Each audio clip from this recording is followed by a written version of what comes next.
2017 2019 ஆண்டு வரையில் இறைவன் என்னோடையே இருந்து என்னை வழி நடத்தி கொண்டே இருக்கின்றார் என்பதை நான் நன்கு உணர்ந்தேன்.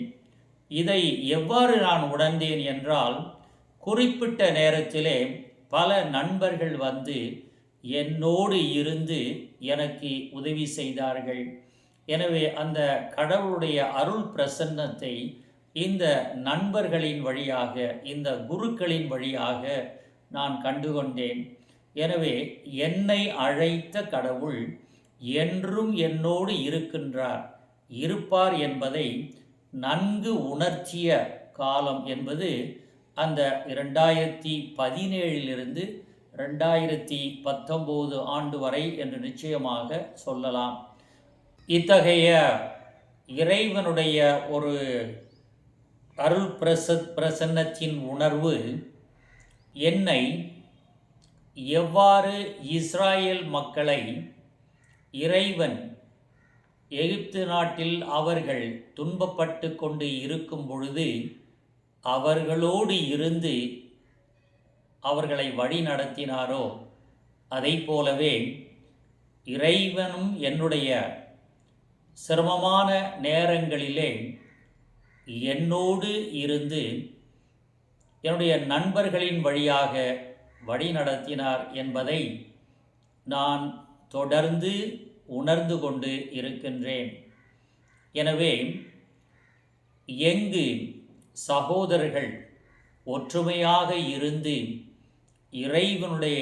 இறைவனிடம் கேட்கின்றார்களோ, அந்த நேரத்திலே இறைவன் அவர்களுக்கு உதவி செய்வார், ஓடோடி வந்து உதவி செய்வார் என்பதை உணர்ந்த ஒரு துறவியாக நான் வாழ்ந்து கொண்டு இருக்கின்றேன்.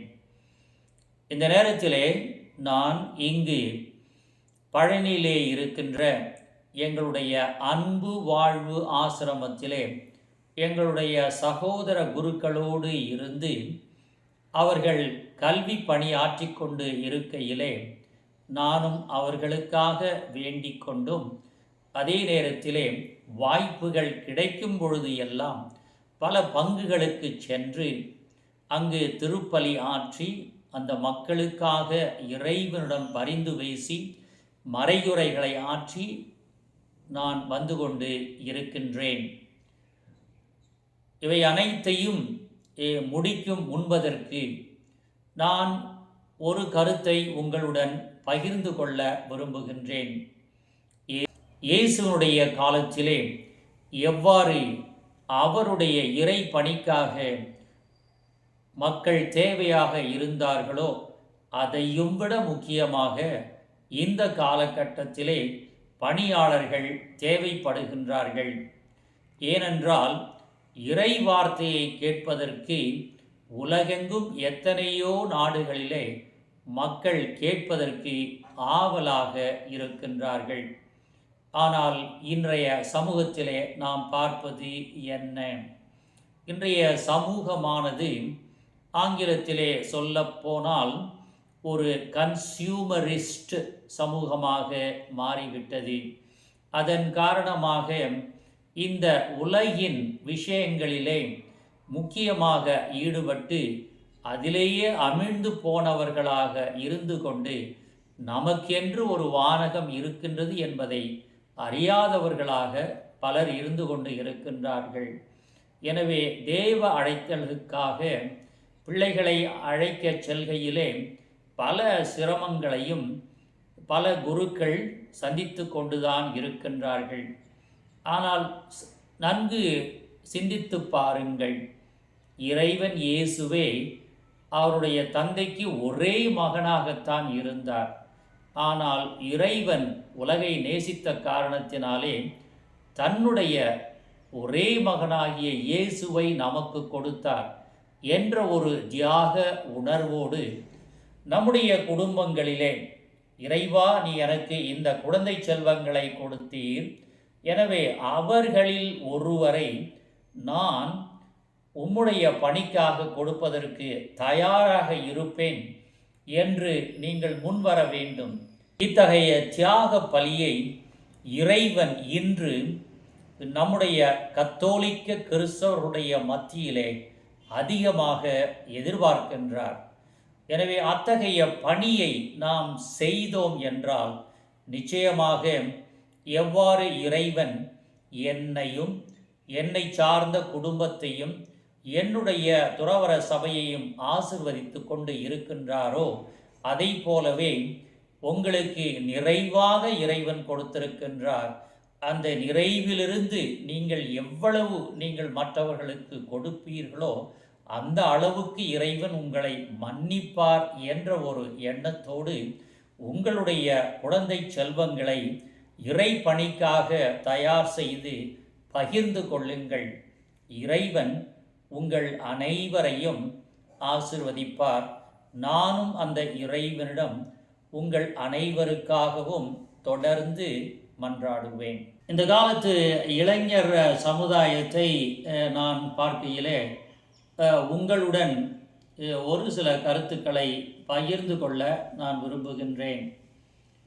நம்முடைய கலாச்சாரமானது இந்த ஊடக வாயிலாக பல சவால்களை சந்தித்து கொண்டு இருக்கின்றது.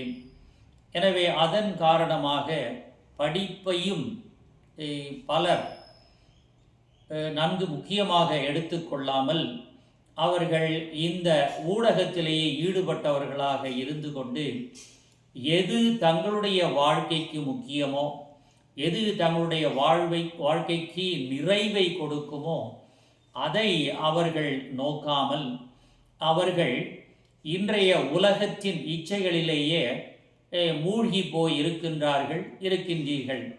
எனவே இவைகளை விடுத்து நான் எத்தகைய ஒரு பணியை, எத்தகைய ஒரு நிலைப்பாட்டை எடுத்தால், இந்த காலகட்டத்திலே நான் எடுத்தால் என்னுடைய வாழ்க்கையானது நல்ல வாழ்க்கையாக, ஒரு வெற்றிகரமாக வாழ்க்கையாக மட்டும் இல்லாமல் எனக்கு தொடர்ந்து மகிழ்ச்சியை கொடுக்கக்கூடிய ஒரு வாழ்க்கையாக அமையும் என்பதை நினைத்து நீங்கள் உங்களையே தயார் செய்து நீங்கள் நல்ல மனிதர்களாகவும் நல்ல இறை மனிதர்களாகவும் இறைவனுக்காக பணி செய்யக்கூடியவர்களாகவும் மாற வேண்டும் என்று கேட்டுக்கொள்ளுகின்றேன்.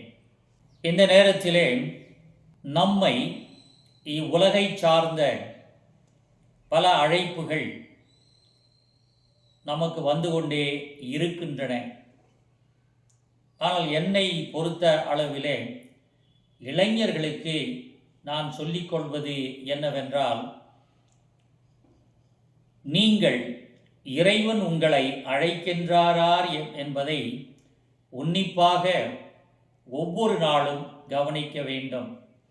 அவ்வாறு இறைவன் உங்களை அழைத்தார் என்றால் நீங்கள் அந்த அழைப்பை மரியாளை போல ஏற்று அந்த அழைப்பிலே மேலும் மேலும் வளர நீங்கள் தூய ஆவியினுடைய அந்த உந்துதலையும் கொண்டு நீங்கள் வாழ விரும்பினீர்கள் என்றால் ஒரு துறவியராகவோ அல்லது ஒரு குருவாகவோ அல்லது கன்னியராகவோ மாறுவதற்கு வாய்ப்பை இறைவன் கொடுத்து கொண்டே இருக்கின்றார்.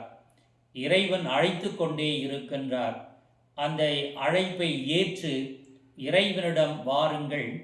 நிறைவான வாழ்வையும் இறைவனுடைய ஆசிரையும் பெறுவீர்கள்.